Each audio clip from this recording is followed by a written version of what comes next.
She had, Wait, wait. yeah. So, but then I'm going to wink at her and say, you know, the second shot, call it the first shot, psychologically. That's right.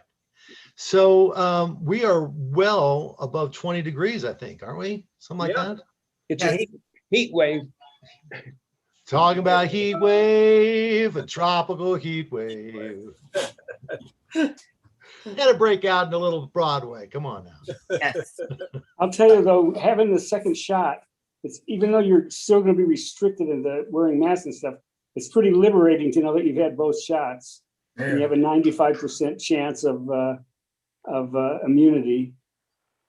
100%. And you know what? We'll still wear our masks. We'll still keep distance. We'll still be smart, because the fact is there's the vast majority of people do not have their vaccines. And though my take on it, and again, Michael, you can correct me, and Mark also, thank God we have doctors, Arnie, because half our group are the medical profession, that the vaccines can protect me, but I could still be a carrier, I believe. And in fact, So they say. They don't know for sure, but it's possible.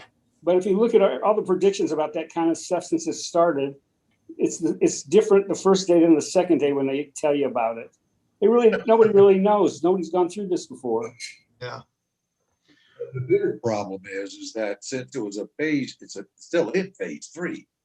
And all I can guarantee you now is somewhere from the phase first part, the breakdown of the phase 3. Usually phase 3 studies run 2-3 years. 6 months, you have a good response. Does that make sense? In other words, so when people are worried that it wasn't fully tested, phase 1 and phase 2 were done at a la book. You know what I mean? There was no variation there. But the only question they don't have yet is how long will the immunity last? Right. Yeah, Arnold, I was going to ask, will we reach a point down the road where it's like a flu shot? Just get a flu shot and every year? Nobody knows. No one knows, but it's possible. The people who got sick that I know wouldn't want to take the shot again. One was a doctor, actually, who's one of the head vaccinologists in the United States, and he was on this podcast, and he kept beating around the bush about how sick you get. Finally, he admitted he hadn't been that sick ever in his life. Is when he had the second shot. Wow. My painful shot was the shingles. Yeah, Lori had that too. I had the shingles also, but all it means, Alan, is that you probably still had your initial immunity. Right. You see what I mean? In other words, the reaction, is the problem. That's why second shot, good news and bad news, means that you've rapidly built up immunity, so you can actually have a response. All right, that's why you need the booster. Otherwise, you're not sure even how they made it a booster situation. I'm curious how the J&J one is going to pan out. It's only one shot. It took 20 years for him to realize that you needed 2 measles shots to prevent side effects. Yeah. Well, anyway, you know what? Stay tuned. As Mark, you said, the next week they'll come up with something else for us to be worried about. Yeah. I mean, we're pretty maxed out on the worry, but they keep saying, no, we can do more. And so they do. Well, with this English variant or the South African variant, the headline was "New Variant Founded." If you turn the page, it says nobody knows what that means, but we found a new variant. I know that it's just another headline. So let's just be safe and good with each other and hold on. So Kathy, good to see you. I hope you're feeling better also. So we're going to a little bit different class today. I want to focus on like 8 verses of Terumah, because it's a Shabbat that has, again, a combination of Torah portions. It has both Terumah, the beginning of chapter 25 of Exodus, and it begins like 3 Torah portions in a row where there's a focus on the creation of the Mishkan, the tabernacle in the wilderness, that ultimately gave us some insights as to the creation of the temple itself. But also it's Shabbat Zachor. Shabbat Zachor is the Shabbat that precedes Purim. And so this coming Shabbat, we will read from Deuteronomy chapter 25, in addition to Exodus 25. And that passage is famous. It's a passage that refers to Amalek, and I hope we'll have a little bit of time. But instead of going right to the text, I wanted to show you this very interesting concept that's in the Talmud that the Mifarshim, or the commentators, make reference to in relationship to the question, why are they talking about the creation of the Mishkan right now? Because remember last week we had that question, how come we had the giving of the 10 Commandments, but we know that when Moses comes down from the Mount Sinai with the 10 Commandments, what does he do? He breaks them. He breaks them, right? And then that's not for another couple of weeks. That's not for Shabbat Ki Tasa. So we got a couple of weeks before we do that. So wait a minute, where did that come from? And then when did we get this Shabbat Mishpatim last week with all these extra laws? And now this creation of the tabernacle, what came first and what came second? It's all bundled up and jumbled up. And the principle that we find in the Talmud and throughout Jewish literature is emukdam emucha b'Torah, that there's no early or later in the Torah. There's no chronological linear order in the Torah. Sometimes the Torah, like creative communications, sometimes goes backwards. It'll have the narrative go forward, and then it circles back to give us a little bit of a hint, and sometimes it fast forwards and then moves backwards. So it's like a very creative piece, well before Hollywood thought about doing anything of the like. So in this section, they're saying, well, wait a minute, how come it's talking about building the Mishkan also in reference to the would that have come after the giving of the 10 of the commandments, and would that have come after the apostasy of the golden calf? So I wanted to bring in a very interesting little Talmudic passage that touches base on it, and it just so happens to make a perfect reference to Purim. Because that's what Shabbat Zachor is all about. Shabbat Zachor, again, is that Sabbath right before Purim. So lots of interesting things. I hope that you find them interesting. I do. So as we recite the blessing, Baruch Atah Adonai Eloheinu melech haolam, asher kedeshanu b'mitzvotav v'tzivanu la'asok b'divrei Torah. Praise are you, Adonai, our God, creator of the universe. You've sanctified us with mitzvot, and you commanded us to engage with words of Torah. So let's get to our text. Can I ask what Zohar means? Zohar means remember. Remember. Okay, now I get it. Yeah. So let me get to this passage here. Sorry. So this comes from Tractate Megillah, which has, can you get it? That's nice and big. Good. Which has, it's a wonderful tractate because it's a tractate that, of course, talks about Megillat Esther. It also talks about the reason why we have certain books in our Hebrew Bible and not other books, and some of the discussion with it. But specifically when it talks about the book of Esther, it has some very funny little pieces in it, sly little comments. So who would like to read from the very beginning of this week's text? And that would be Megillah, Tractate Megillah 13b. B, by the way, means, on a Talmud page, you have A and B. So the first page is the A, and you flip it over, that's B. So you have 13 is multiplied by 2. Who would like to read? Go ahead, Alan. The Megillah continues, in those days, while Mordecai sat in the king's gate, two of the king's chamberlains, Bigthan and Teresh, of those that guarded the doors, became angry and sought to lay hands on the king Ahasuerus.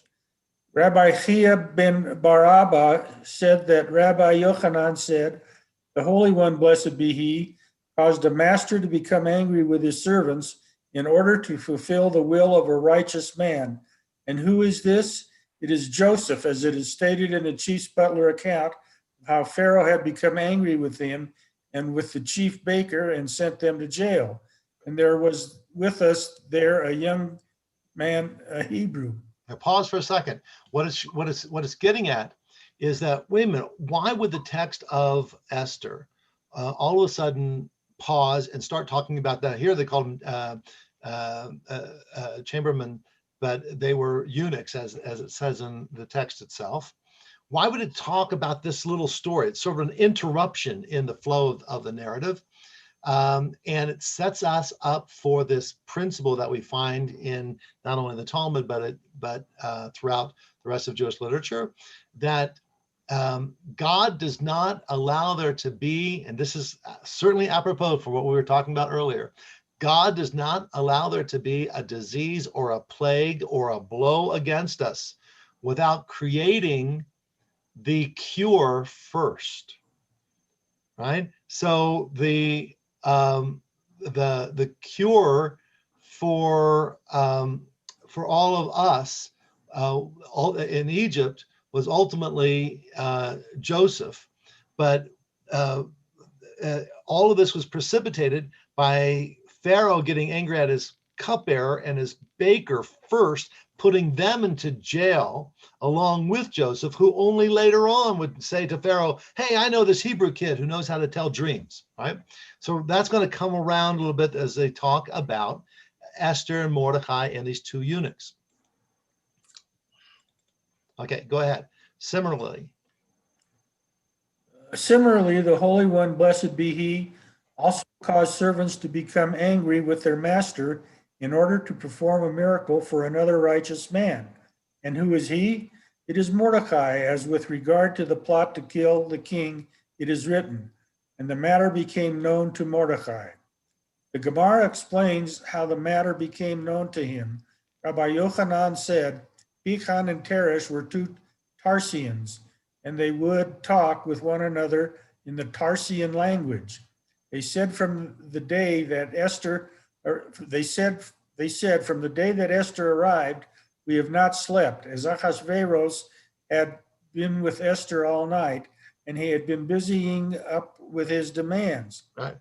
Just a sly little comment. So Achashverosh was busy all night long, no doubt playing that rock and roll music too. Or dancing. Come, let us cast poison in the goblet from which he drinks, so that he will die. But they did not know that Mordecai was one of those who sat on the Sanhedrin, which convened in the chamber of hewn stone, and that he knew 70 languages, a necessity for members of the Sanhedrin. Okay, so again, setting it up, the reason that Mordecai was able to break, these are the two eunuchs who plotted against the king, and Mordecai then told Esther, and they were written down in the book, and then eventually Haman says, the king wants to honor that person who saved him, and Haman thought it was him, but it turned out to be Mordecai, and he marches him through the street with the purple, and this is what happens to Avrek, this is what happens to the man who the king wishes to honor. So all of that was set up because Mordecai, being a member of the Sanhedrin, knew 70 languages. Now in Persia, it wasn't just this land, because remember what had happened was we had Babylonia, which is the Nebuchadnezzar had destroyed the temple and brought all the many of the holy articles and utensils to Babylonia. In time, the Medes and the Persians overwhelmed the Babylonians, and so Achashverosh now is a Persian king over what had been Babylon and Babylonia, and so this mixture of languages, Babylonian, Persian or Farsi, the Midian, the Hebrew, the Aramaic, this Tarsian. So a lot of people were speaking different kinds of languages. And a lot of people were able, if you're in a polyglot kind of community, if you don't want anyone to hear what you're saying, you can or understand what you're saying, you can speak in your native language on the sly, and you can get away with it. But no one's going to get away with anything with Mordecai around. He knows every language because he's a member of the Sanhedrin. So that's what that was all about.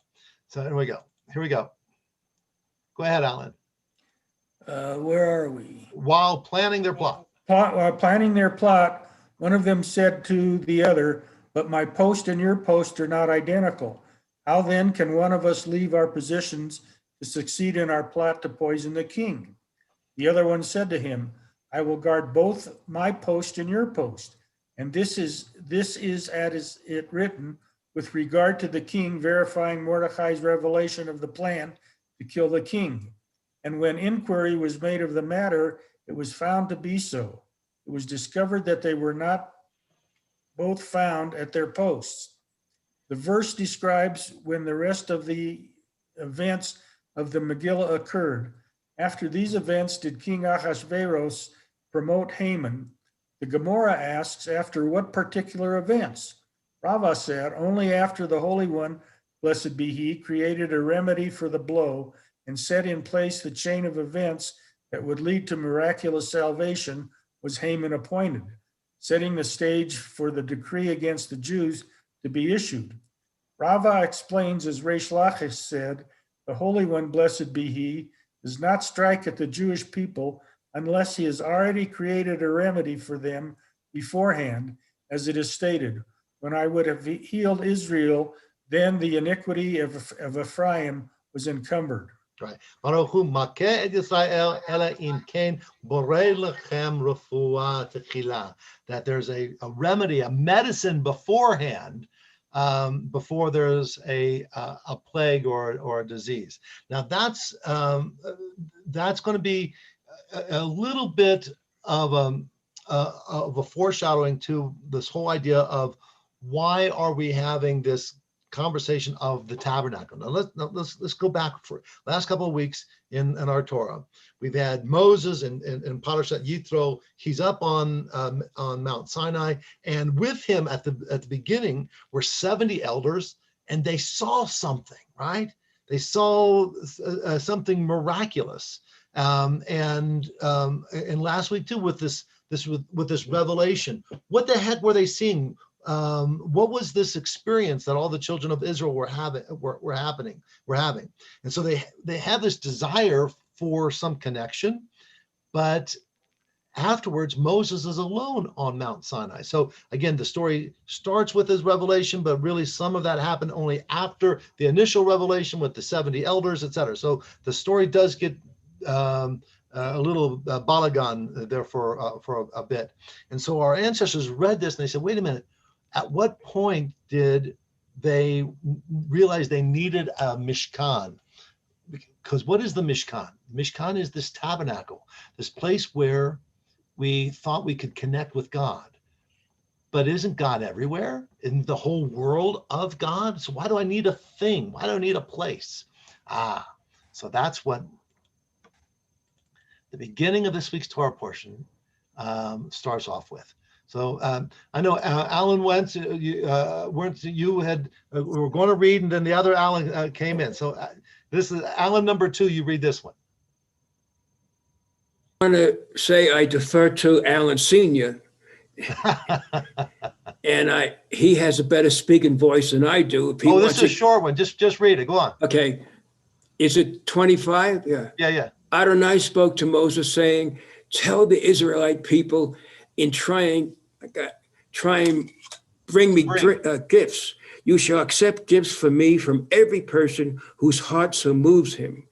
And these are the gifts that you shall accept for them: gold, silver, copper, blue, purple, and crimson yarns, fine linen, goat's hair, tanned ram skins, dolphin skins, and acacia wood, oil for lighting, spices for anointing, oil for the aromatic incense, lapis, lazuli, and other stones for setting, for the ephod, and for the breast piece. And let them make me a sanctuary that I may dwell among them. That was a real fun one to read. Thank you. I wanted you to do it just for that sake. Okay. Oh, but here's the piece that was the most important, that they will build, right here in verse 8, V'asuli mikdash v'shechanti b'tocham, that they will build me a mikdash, a sanctified place, a holy place. V'shechanti b'tocham, I will dwell in their midst. Well, first of all, that's a concept we're going to have to always wrestle with, and we'll continue with this as well. What the heck does it mean God's going to dwell in my midst? By me building a building, right? Is that what it means? And so King Solomon, when he builds the first temple, said it so perfectly, and that was, what? I can build this great temple in Jerusalem with the arrogance that I somehow could build something that could contain God. The whole of all existence can't contain God. This came from King Solomon at the dedication of the first temple. So the concept that we could build something that contains God is a challenge for us. But then again, we need a place where we can feel that connection. Even to say, well, God is everywhere, I still need a focus. I still need something to focus on, because as human beings, we need to draw our attention. We create symbols like wedding rings and mezuzot and synagogues and things that remind us of our values, our commitments, our loyalty, our identity. The symbol itself is not so crucial, at least in theory. But in actuality, it is, because when they had nothing, what did they do? They built that golden calf. And again, we'll get to that in a little bit. So I've got a couple of passages. One is from the Talmud again, and then I have this long passage, and there's from Terumah and from Rabbeinu Bachya, which I think are just fascinating pieces. But before we jump into that, I wanted to get some of your thoughts, because Rabbeinu Bachya, again, 14th century Spanish exegete, brings a lot of different midrashim and connections and very, very interesting thoughts. He also has two wonderful stories, which I think you'll dig, about what does it say that they shall bring me gifts. What can I give to God? No, this is a secret thing. No one should know this. I've got with boys and with children, you have birthdays, right? And so Susan and I are thinking, what did we get this kid? This kid has just about everything, right? Why does he have everything? Because he has our charge card, and anytime he wants something, he's going off and I'm buying it. And Susan comes to me and she says, look what he just bought. And it's not that extravagant, but we're thinking, what the hell do we give this kid, right? It's like, if he wanted something, he already got it. And so what can we get God? Well, God, who is everything, what can you get God for anything, right? So go ahead, Alan. I think you give God by doing his commandments. That's number one. I think he would be happy for that one. Following his commandments, yeah. Right. So loyalty and connection, Arne. The last point you made, though, we really haven't abandoned that concept. I mean, if you think of the evolution of temples are gone, so the rabbis convert now to the synagogue, which existed before, but was not really a religious place. It was more a community. That becomes a place of prayer. And the table at home becomes an altar. So, and even now, I mean, I would imagine if you pulled 100 of our congregants here, 99 would say, it's definitely God's more present at the temple. So we haven't really abandoned that concept, I think. Right. I think you're 100% correct. There are times when we just feel that we're in a place of more spiritual connection. And many of us, I know I certainly do, and I know many of you do too, because I've been with you, feel that, especially when we're in Israel, and even more so when we're in Jerusalem. And you say, well, God's everywhere. But man, there are certain places that just have a spiritual wow. Barbara, I know you had your hand up. Well, I didn't really have my hand up, but no, I'm listening in the feeling that I have had when we've been to Israel. There's just something, I don't want to use the word magical, just intensely spiritual about everywhere you walk in Jerusalem. You're walking on our history Yeah. and where we've come from. No, I'm with you. And it's very powerful, very powerful. I agree. Arnie and Yeah, but I think that's to answer Barbara. I think that's basically inherent in man. I mean, when I traveled through Europe and I was in Russia also, and I visited places like Babi Yar, man, I'll tell you, like, you know, you're standing there and it's very quiet because no one, you whisper. Why am I whispering in an open, you know, that type of thing? I stood down at Rostov where they have this monument to 30,000 shot Jews or something. And same principle, you know. So I think that's inherent in man, and every religion seems to have that. So therefore, you got to come to the conclusion this is inherent. Buddhism managed with the destruction of the temple to preserve alternatives, maintain that. no, I think that's really well done. Real quick, Alan, the understanding that we have the ability to sort of connect with God anywhere. And we can have that in the woods, at the beach, in our home. Sometimes when you just hear music or just a pause for some meditative silence, you can connect with that which can be absolutely inspiring. And so we have that ability to project and connect. And that's what, and I'll have to bring this passage and bring a little bit on Thursday with Solomon about his temple, acknowledging it's everywhere. And if you have a well-honed spirituality, you can have that anywhere, but we still gravitate towards the place. Alan, go ahead. Alan Markman. I was just, excuse me. Alan, you need to unmute though, buddy. I agree with you that we gravitate toward the place. And in my case, the Saturday morning minion is my big place. And that's, I very infrequently miss that minion because that's where I get my connection. Now, we have the Saturday morning minion on Zoom, and I'm not as big as an attender to that as I am when it's in person. Right. Okay, here's the thing. Now, Alan and I, Alan and I, together with John Schwartzberg, we created that minion 16 years ago, which is pretty darn cool. We had it, and I'm very proud of it as well. We will start having pretty darn soon people back in for that morning minion. And we still got to limit the number of people, and we're going to be given, you have to make reservations. But Mr. Markman, we'll make it so that you can get back with us sooner than later. How's that? Good. And now that I've had 2 shots, I'm more than happy to attend.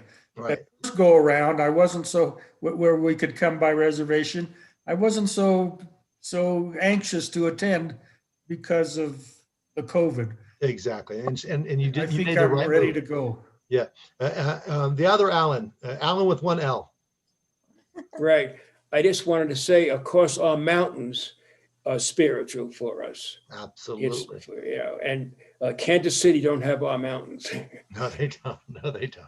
They have a darn good river, though. What do you got, Barbara? This book, if anyone has seen it, read it, it's really outstanding. It's the nature rabbi or adventure rabbi, whatever she calls herself, from Boulder. It's really outstanding. Terrific. That's terrific. Yeah. So again, you can find God anywhere, but we do build a Mishkan. Okay, Mark, go ahead. Is there anybody, just, I hope it's not too much of a change of subject, but who of us had unique experiences in Israel about feeling like there was something there? I most certainly did. Where did it happen? For me, it's been everywhere, but I especially feel it when I'm in Jerusalem. Absolutely. Happened for me at the wall, which I just thought was just going to be nothing.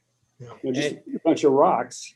And But in the worst thing was when the schnorrer came around asking for money, and my kids were right there, so I had to give them money. I couldn't. I said, but it's Saturday, we shouldn't be using money on Saturday. No, he didn't ask for money on Saturday. Come on. I know better than that. They're tenacious, but they don't do it on Shabbos. what makes it for me is the Shabbat elevators. You know, All that's right, so let's get to our text. We'll reminisce. We'll reminisce about Israel coming up because we shortly after Passover we have Yom Ha'atzmaut. So let's get to our text. So God said, "Build me a sanctuary." So we're going to have the in Tanhuma, which is again a midrash that dates back to the early centuries. So it's 1800 years old. It is going to focus on two pieces. One is that build for me a mishkan v'shechanti b'tochan, that I'll dwell in you, and also it's going to focus on bring for me the gifts. And so, who would like to read either of these passages? I'll read it. Okay, thank you, Jerry. And let them make me a sanctuary, that I may dwell among them. On which day did he relate to Moses the portion relating to the temple? It was on the Day of Atonement. That was so despite the fact that the Torah portion describing the sanctuary precedes the incident of the golden calf. Rabbi Judah, the son of Rabbi Shalom, said, there is actually no such thing as preceding or following in the Torah, as it is said, lest she walk the even path of life, her ways wander, but she knoweth it not. This verse refers to the arrangement of the Torah and its sections.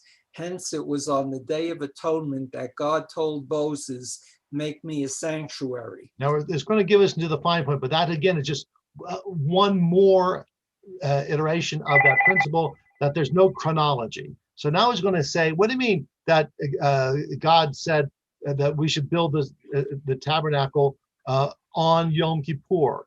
How does that all work out? And so let's remember one thing. Shavuot is on the 6th day of Sivan, right? The Shavuot is Man Matan Toratenu, that is the time of the giving of the Torah. That's the time of the giving of the 10 Commandments. That is, Shavuot is 7 weeks after Passover and a remarkable time before Yom Kippur. It's going to count it out. So go ahead, Jerry, and continue. So whence do we know this to be so? Whence do we know this to be so? Moses went up to Mount Sinai on the 6th day of Sivan and remained there for 40 days and 40 nights. He stayed there another 40 days and then a final 40 days, totaling 120 days in all. Thus you find that it must have been on the Day of Atonement that he told Moses about the temple, for it was on that day that they were given. And on that day, the Holy One, blessed be he, told them, make me a sanctuary, that I may dwell therein, so that the nations might know that he had forgiven them for the episode of the golden calf. It was called the sanctuary of the testimony. It bore witness to the nations of the world that the Holy One, blessed be he, dwelt within their sanctuary. Interesting that that the rabbis linked the tradition of building a tabernacle and then ultimately, of course, a temple and then a synagogue for use on Yom Kippur, which to this day is still the time when most Jews show up. All right, this is from Rabbeinu Bachia, and just a wonderful exegete. And I have an extended passage from him because he brings so many other midrashim and brings it together in such a wonderful way. And he tells two fabulous stories. So I don't know, Barbara, you want to read this part? Sure. And from every person whose heart so moves him, you shall accept the gifts for me. Yeah, that comes from our Torah portion. Now he's going to riff on it. The plain meaning of the text is that these gifts were dedicated to God's name. The word Terumah means something set aside. In other words, the Israelites were to set aside a voluntary contribution for the building. Building of the tabernacle, each out of his or her own funds. The whole concept of the tabernacle has to be understood as an internalized version of what transpired during the revelation at Mount Sinai, based on Nachmanides. The very attribute, kavod, which rested on Mount Sinai for all to see, was manifest inside the Holy of Holies on the ark between the cherubs on an ongoing basis. The principal difference was that it could no longer be seen. Moses had said in Deuteronomy, "Here the Adonai has shown us his majestic presence." Kavod v'gadlo. And this has been repeated in connection with the tabernacle twice more. Once in Exodus, and the presence of the Adonai filled the tabernacle. In the verse immediately following, the Torah also writes that Moses was unable to enter the tabernacle as the cloud had settled over it, and the presence of Adonai filled the tabernacle. Just as the Torah wrote in connection with the Mount Sinai experience, "From the heavens he let you hear his voice to discipline you. On earth he let you see his great fire, and from amidst the fire you heard his words." So a parallel experience is described in connection with the tabernacle in Numbers 7:89.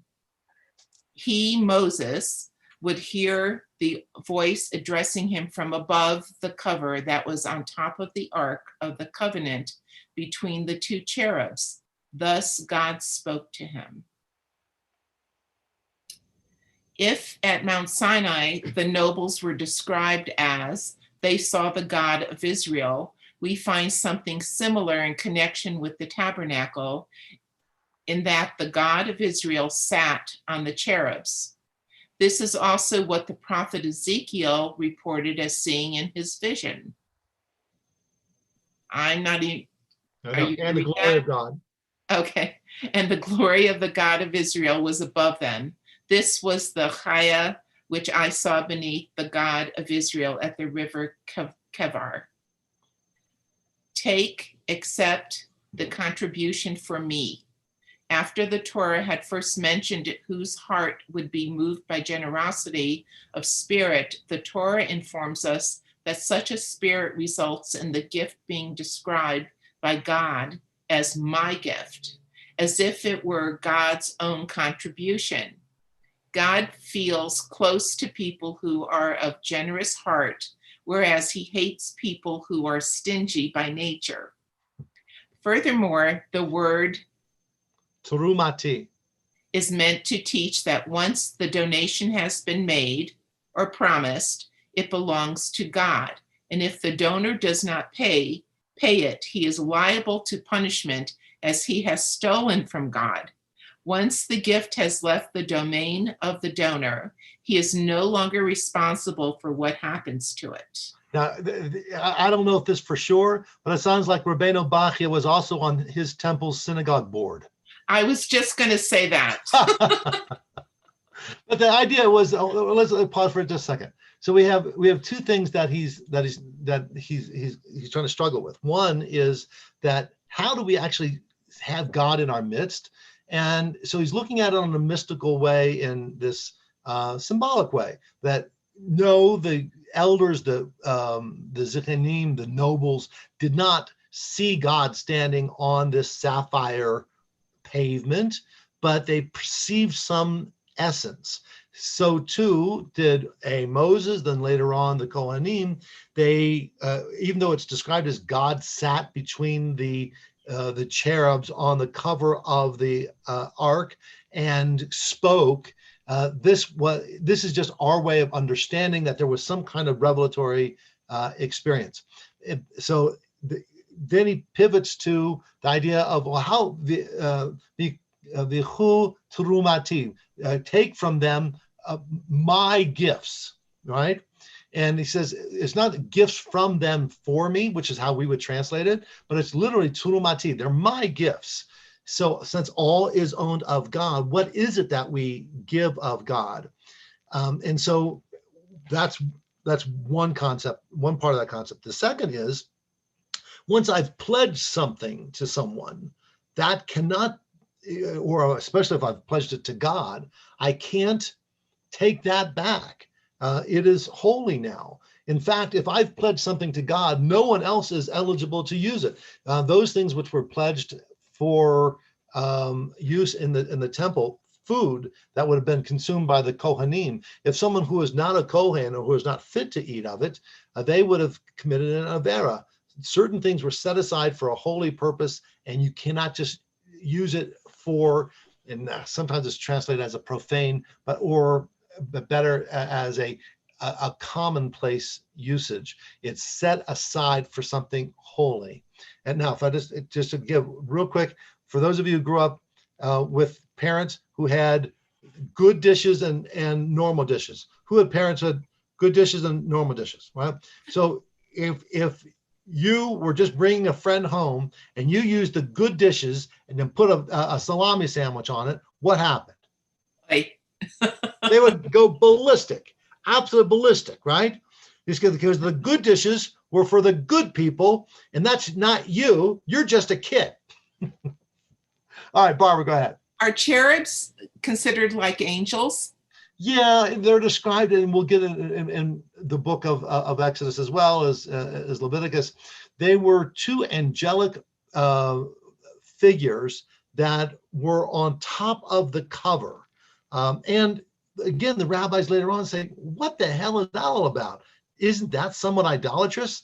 And so they said, well, if it wasn't commanded that we got to build it, we would be forbidden to build it because it's not something that strikes us as real. And it's almost as if it was a concession to those who wanted some physical connection with God, right? But you're right to question that.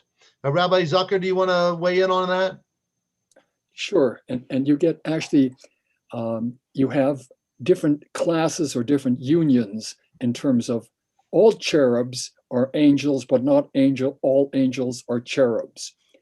You get at least three varieties. There are the cherubs, which are mentioned in early Genesis, who guard the gates of the Garden of Eden. That's fiery cherubs. Then you get these cherubs sitting on the ark, and then you get various kinds of angels. There are standard angels, and there are seraphim angels. Seraphim angels, which we saw a few weeks ago, have 6 wings, and they're constantly saying, Kadosh, Kadosh, Kadosh. And then the other angels divide, well, broadly we could say they divide into angels for the land of Israel and angels for outside of the land of Israel. So you belong to a different union if you're part of the outside of the land of Israel angels. So there are a whole variety of celestial beings. Thank you for asking. Yeah, thank you, Rabbi. I appreciate that. So let's get back, Barbara, to this passage, because now we get into the stories, the fun stuff. Okay, and I translated most of the others. Go ahead. Okay, so start at the reason. Yes, ma'am. The reason why these facts were alluded to here was that the construction of the tabernacle was comparable to the construction of the universe. The first of these gifts was the one mentioned here, which was used for the construction of the tabernacle. The second, Terumah, consisted of the half shekel, which every male over the age of 20 had to contribute after the sin of the golden calf for the construction of the sockets of the beams making up the walls of the tabernacle. The third was the contribution known as Terumah HaMizbeach. The half shekel contributed by all the males for financing the cost of the daily public offerings to be brought on behalf of the entire people. Now that's what we did last week with Shabbat Shekalim. Like I'm going to move this up a little bit. So, and it says, this is the, right up here. You see where we are? This is the Terumah. Mentioned in Numbers 1:2, where Moses was commanded to count the males above the age of 20. The counting took place by means of each Israelite contributing a coin of a half shekel. Of these 3 terumot contributions, 2 were considered sacred, the money, whereas the third, the one mentioned in 30:13, was not of sacred character, as the occasion was the need to atone for the donor's part in the sin of the golden calf. This is spelled out in details by the words, they shall each contribute the half shekel as an atonement for his soul. Again, that's what we read last week. So when we did the census, everyone had, all the males had to give the half shekel. But was it, yes, an atonement for the soul, but it was also for the upkeep and the maintenance of the temple itself. And then it says, when the Israelites entered the Holy Land, they were once more commanded 3 times to contribute Terumah. a terumah. I should know that by now. 2 of these contributions were sacred in character, whereas the third was common, chol. Yeah. The third terumah is challah and is considered common because it is applicable only in the Holy Land. Not only in the Holy Land. Not only in the Holy Land, but also in the diaspora. Now, you know this word. What's challah? Yum. Right, exactly. But to make it challah, right? It can't just be the bread.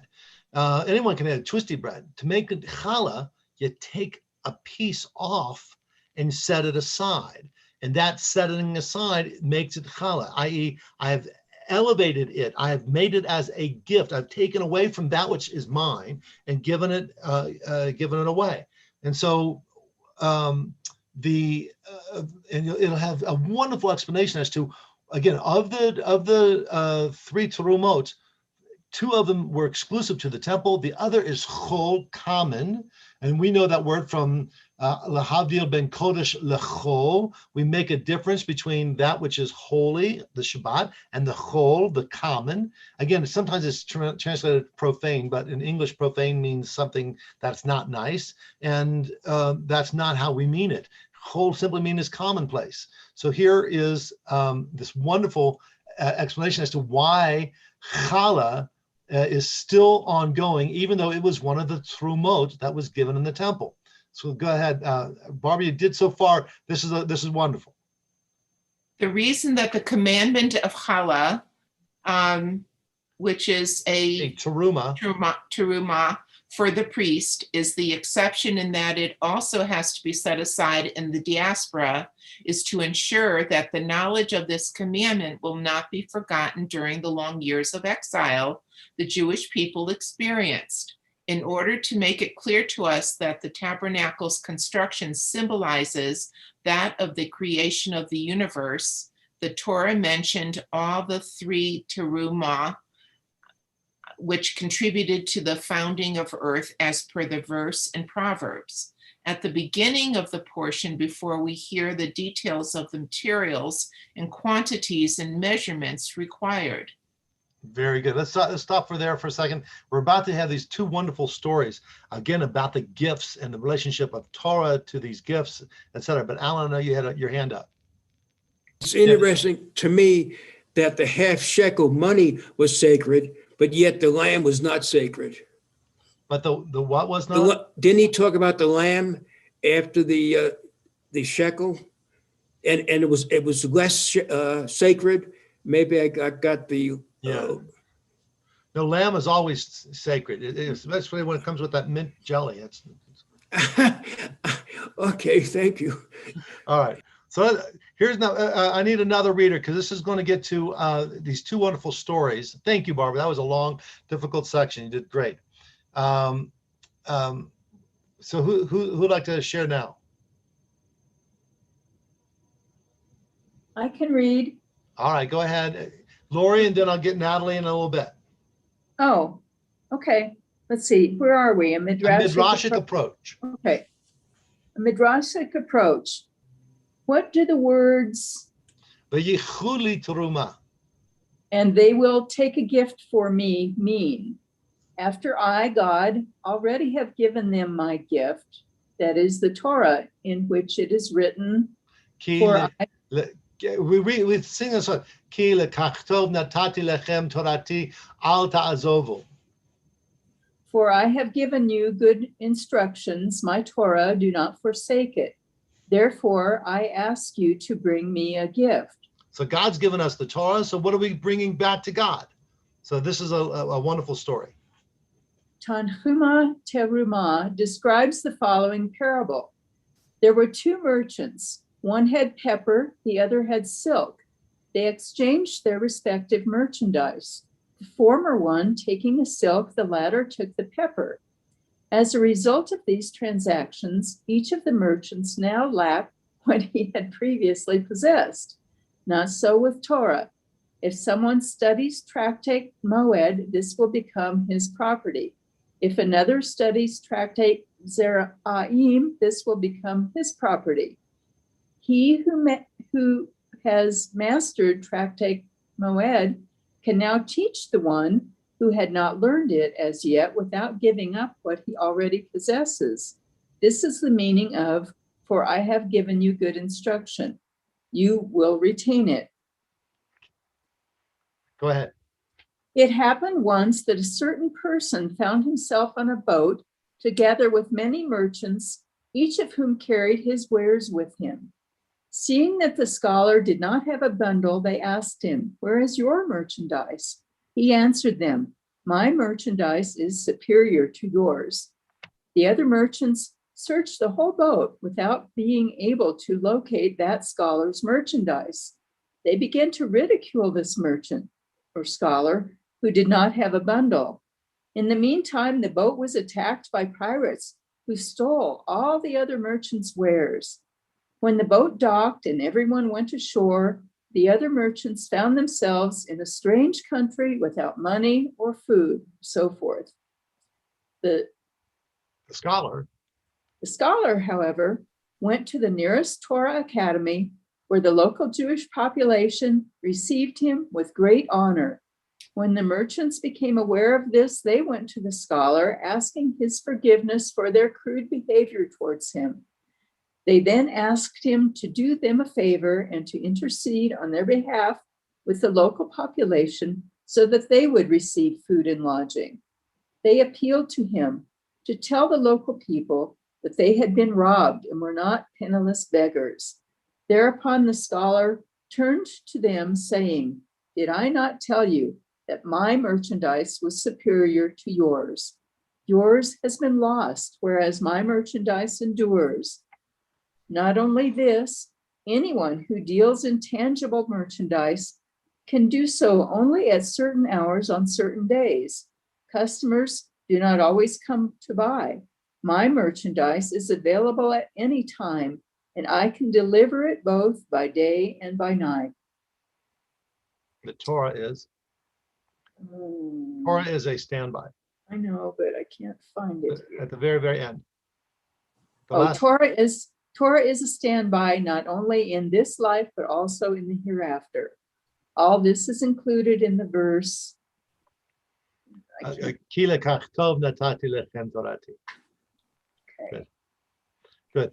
Thank you so much. So this whole idea of bringing these gifts, the gift of Torah then, right, was what we received. I bring offerings to God, but in effect, what's the offer? Again, Rabbeinu Bachya is talking. He passed away in the year 1340, right? He passed away almost 1,300 years after the temple was been destroyed. He didn't know from the temple. He knew from synagogues. He knew what he was. He was a teacher of Torah. So when it says, "Bring from me," right, a terumati, my gifts. Well, God has given us the Torah. The gift that we give back is, it says, my gift. God's gift is the Torah. I give that back, but I don't give it, obviously, physically to God.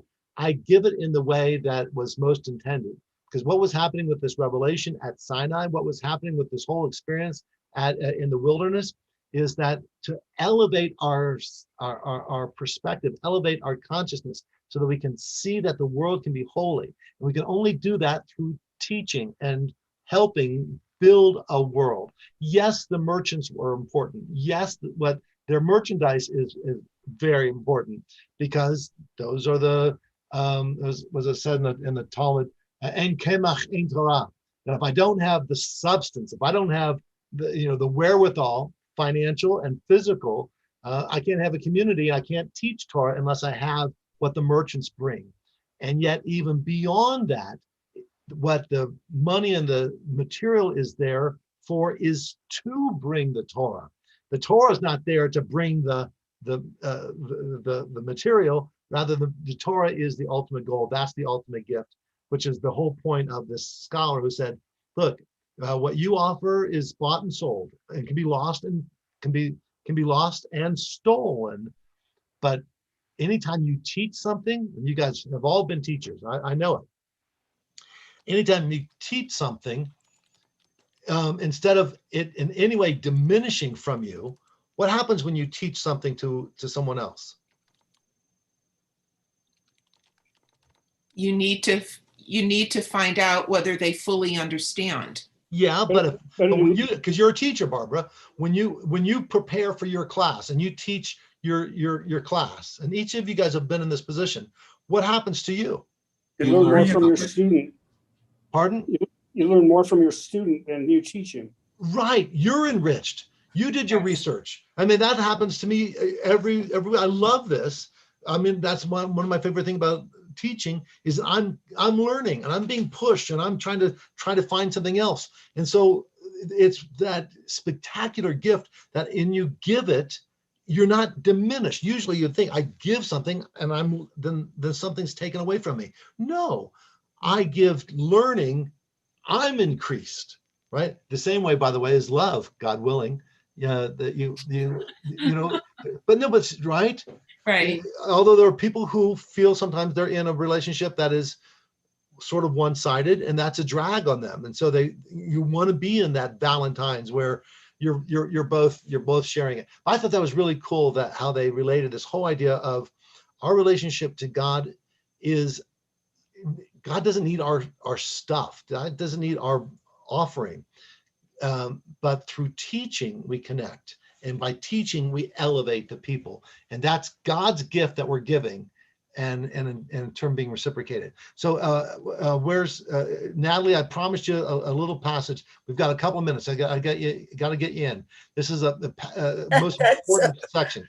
Go on, Natalie, read this. This is from chapter 25 of the book of Deuteronomy. Remember what Amalek did to you on your journey after you left Egypt, how, undeterred by fear of God, he surprised you on the march when you were famished and weary and cut down all the stragglers in your rear. Therefore, when Adonai your God grants you safety from all your enemies around you in the land that the Adonai your God is giving you as a hereditary portion, you shall blot out the memory of Amalek from under heaven. Do not forget. Right.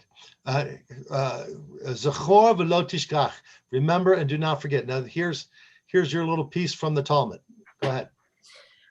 On the second Shabbat, the Shabbat prior to Purim, they read the portion, remember what Amalek did, which details the mitzvah to remember and destroy the nation of Amalek.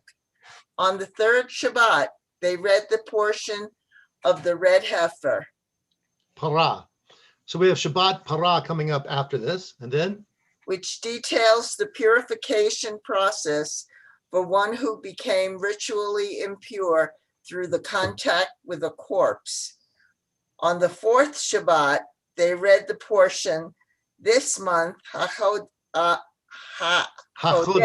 Yeah, we have Shabbat HaChodesh, which is right before Passover.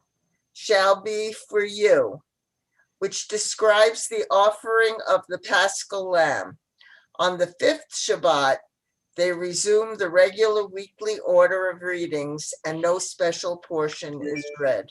Okay, we have one more section, but that's what's detailed in our Jewish calendars that we'll have this week. Last week we had Shabbat Shkalim, this week Shabbat Zachor, and then we have on the first Shabbat in March, Shabbat Parah, and then Shabbat HaChodesh, and then 1 week off, and then we have Shabbat HaGadol, which leads right to Passover.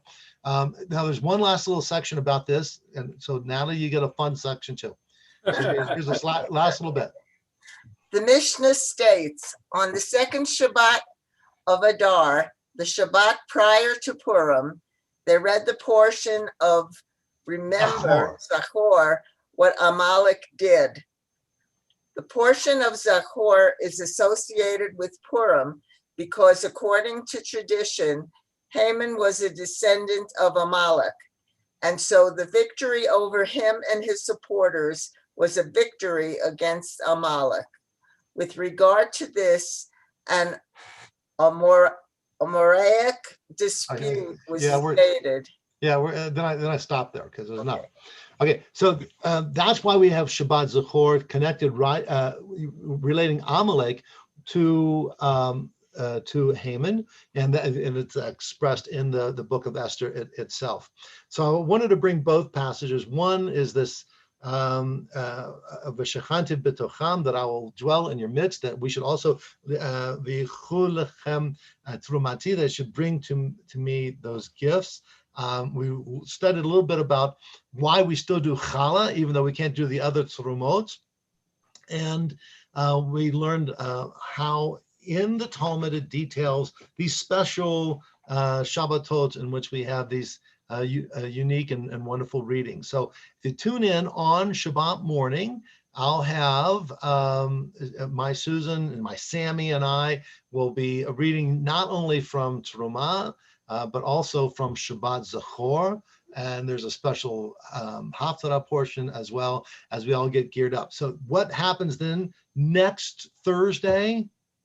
Purim. It's Purim. That's right. So there's a Ninth lot is of wonderful Purim. things going on. I hope everyone will tune in. It's going to be virtual. We can't all come into the building yet.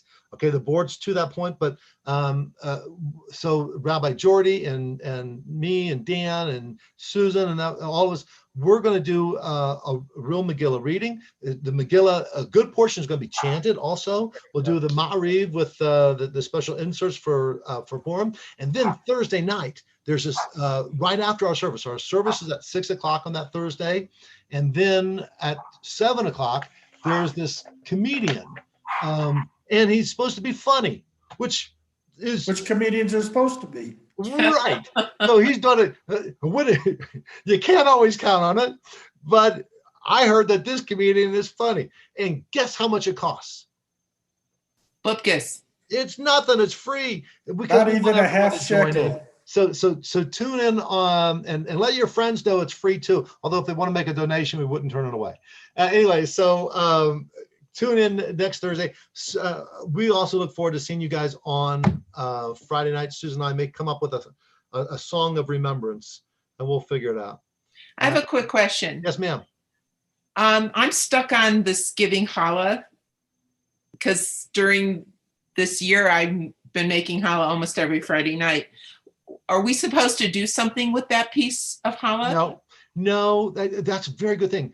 First of all, when you take it off and you do bake it, right? You can go ahead and put it on the tray and bake it.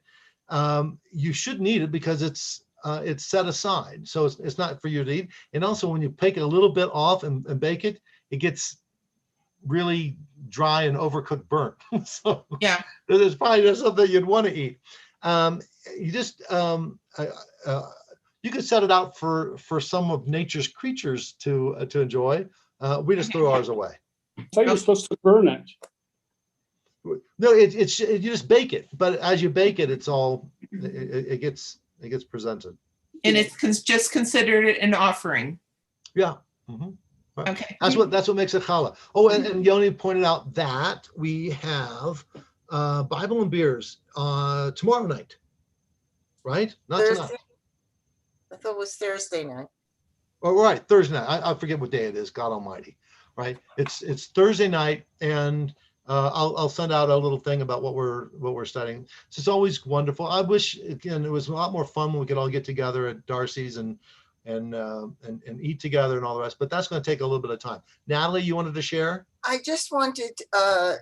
This is particularly for Arnie because he's relatively new in Denver. You mentioned Babi Yar, and I wanted you to know that there's a Babi Yar Park. Been there Here. a couple of times actually. That's wonderful. Yeah. I mean what I never realized the first time I was there is I was walking around I was walking the dog with Joanne, three of us. I got home and we came upon it by accident. Okay. And when he came home, you Google it, I didn't realize if you go up in the air, that's a mug of Tophet up Yeah. there. That was just, it's spectacular. Yeah. This is, the Baba Yar was one of the things that Temple Sinai was instrumental in it, and specifically Helen Ginsburg commissioned, was a big shot with the Democratic Party at the time. She's the one who connected with, at the time, President Jimmy Carter. And it was not easy because she had some resistance in the community. They said, well, we want to do something else with it. She got the land donated, and Rabbi Zwerin did a lot of the inscriptions. So Temple Sinai was instrumental in making this happen.